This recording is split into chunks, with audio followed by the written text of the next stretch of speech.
নতুন বউ, তোমার যদি বড় বৌমাকে সেলাই শেখাতেই হয় তা ওকে আমার বৌমার কাছে পাঠিয়ে দাও না। ঘরকন্যার কাজে ওর সঙ্গে পাল্লা দেয় এ পাড়ায় একজনও নেই।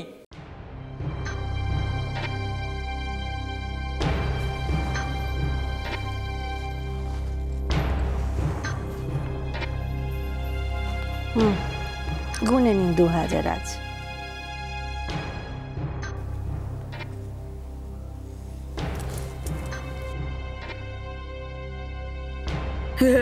বদ্দি এবার হেব্বি ঝাড় খাবে।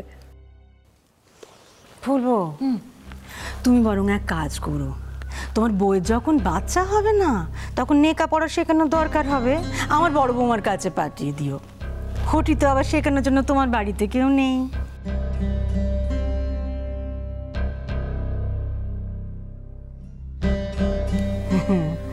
ঠেস দিয়ে কথা বলছো নতুন বউ? আমিও দেখবো তোমার এই নেকা পড়া জানা বড় বউ তোমার সঙ্গে কেমন বাতি দেয়।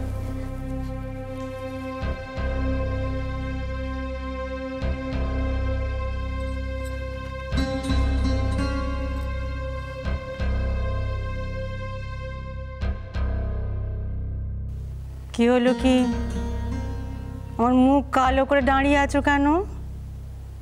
তোমার আমি দর্জি বানাবার জন্য সেলাই স্কুলে পাঠাইনি, ওখানে আর যেতে হবে না। ঘর কন্যার কাজে যতটুকুনি লাগে আমি নিজেই শিখিয়ে পড়ে নেব। ঘরে যাও, ঘরে যাও।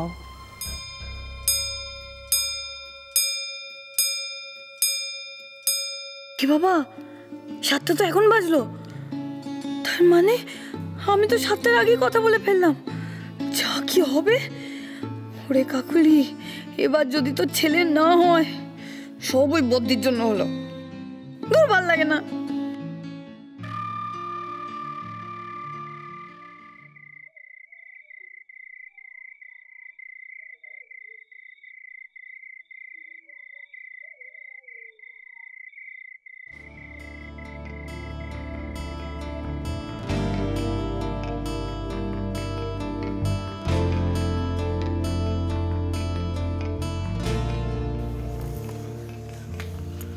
নিশিত, তুমি এখানে কি করছিলে?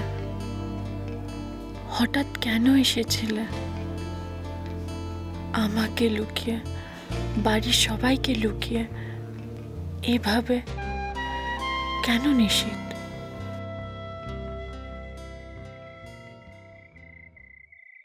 রাজিয়া, আমি তোর নাম দিয়েছি রাজিয়া। তোকে আজ আমি একটা মেয়ের গল্প বলবো। সে স্বপ্ন দেখতো বিরাট বড় আইপিএস অফিসার হয়েছে। সে চেয়েছিলাম আইপিএস জয়েন করব, ইন্ডিয়ান পুলিশ সার্ভিস, যেটা আমার কাছে স্বপ্নের জগৎ ছিল। ছোটবেলা থেকে একটু একটু করে নিজেকে তৈরি করেছিলাম। আমার বাবা মাও তাই চেয়েছিল। আমি নিজেকে ছোটবেলা থেকে দেখেছি খাকি উর্দিতে, ইউনিফর্মে, যেটার থেকে বেশি ভালো আমার আর কোনো পোশাক লাগেনি কোনোদিনও। ভেবেছিলাম দেশের মানুষকে সুরক্ষা দেব, অন্যায়ের বিরুদ্ধে দাঁড়াবো। আমার কোনোদিনও কোনো কিছুতে ভয় লাগেনি, কোনো কিছুর সঙ্গে আপোষ করিনি। ভেবেছিলাম আমার লড়াই হবে শুধু অন্যায়ের বিরুদ্ধে, আমার জন্য আমার বাবা মায়ের গর্ব হবে। কিন্তু স্বপ্ন তো সবার জীবনে ধরা দেয় না। জীবন তাকে তার স্বপ্ন থেকে দূরে সরিয়ে নিয়ে গেল, হারিয়ে গেল স্বপ্নটা তার জীবন থেকে।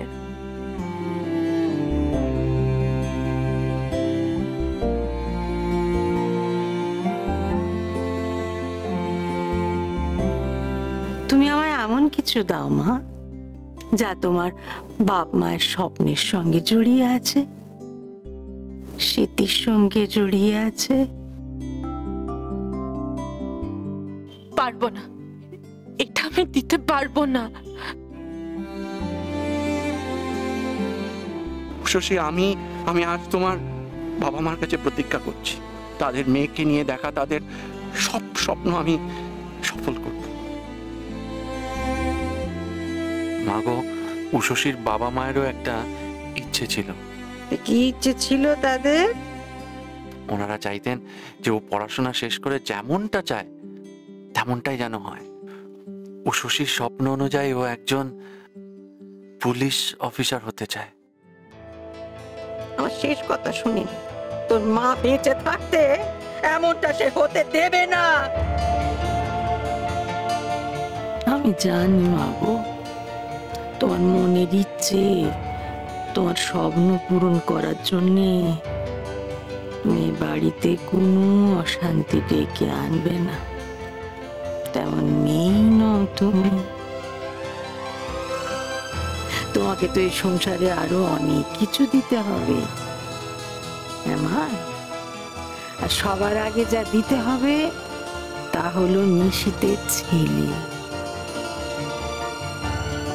আর একটা স্বপ্ন আমি এখন দেখি, তোর লালবাতি লাগানো গাড়িটা ওই গেটের বাইরে দাঁড়িয়ে আছে, আর তুই আইপিএস অফিসারের ইউনিফর্ম পরে এই দরজা দিয়ে গট গট করে গাড়িতে গিয়ে উঠছিস, আর আমি এইখানটায় বসে বসে স্যালুট করছি।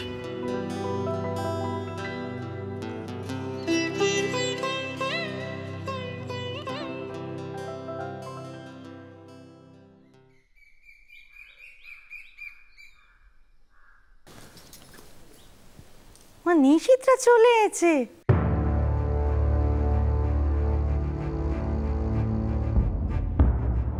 হ্যাঁ, মেজবো মা, যাও চাটা বসে দাও। কিরে বা, সকাল সকাল চলে এলি? বেয়ানটা ছাড়লো? না মা, আসলে বলে এসেছি যে আমার দোকানে কাজ আছে।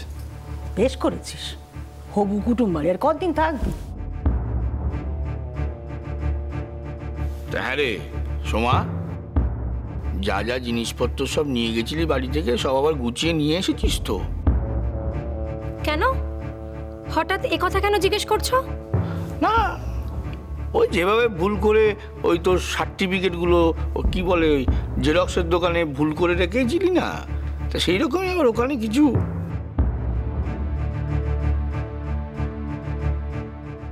আমি মোটেই কোনো ভুল করিনি, তখন মনে পড়ছিল না, পরে তো বলে দিলাম কোথায় আছে।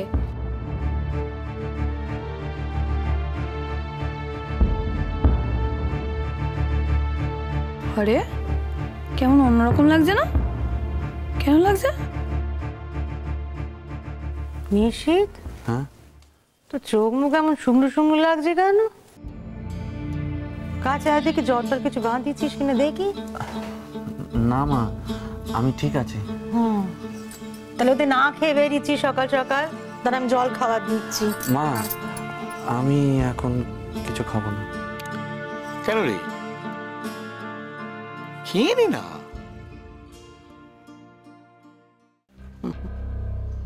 তুমি যতই বলো ঘোষ মশাই, এখন তুমি ওকে কিছু মুখে দেওয়াতেই পারবে না। কেন? আজ যে ওর জন্মতিথি, ও জানে আজ ওর মা সকাল থেকে উপোস থেকে দুপুরে ওকে খাবার খাইয়ে ঠাকুরকে জল মিষ্টি দিয়ে তবে মুখে কিছু দেয়।